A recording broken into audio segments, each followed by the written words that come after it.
Hello everyone, good morning. কেমন আছো সবাই? আশা করছি সবাই খুব ভালো আছো, আমরাও বেশ ভালো আছি।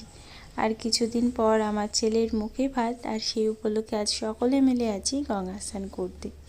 অ্যাকচুয়ালি ডেলিভারির পর থেকে আমার এখনও পর্যন্ত গঙ্গা স্নান করতে যাওয়া হয়নি, তার জন্যই আজ আরও যাওয়া। আর সবথেকে ভালো ব্যাপার কি জানো, আমার ছেলের এটা প্রথম গঙ্গা স্নান। আর সেই গাড়িতে চেপে কিন্তু খুব আনন্দ পেয়েছে।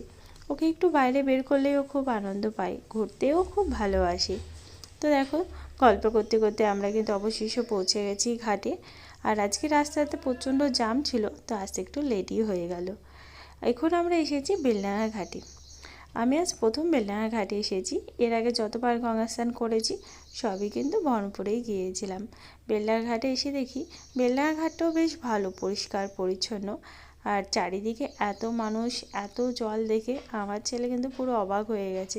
পুরো অবাক চোখে চারি সাইডে দেখছে। ঘাটে পৌঁছানোর পরপরই এখানে দেখছি একটা নৌকো ছাড়ছিল, যাতে করে বহু মানুষ এপার থেকে ওপার হচ্ছিল। অনেকদিন নৌকো চাপা হয়নি, দেখতে বেশ ভালো লাগছিল।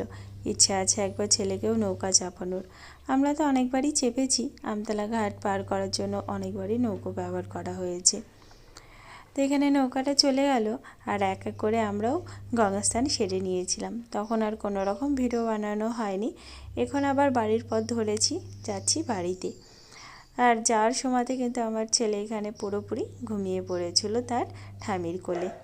তাহলে চলো, দেখা হবে আবার পরে নতুন একটা ভিডিওতে। আজকের মতো টাটা, বাই বাই। ভালো থেকো, সকলকে ভালো রেখো।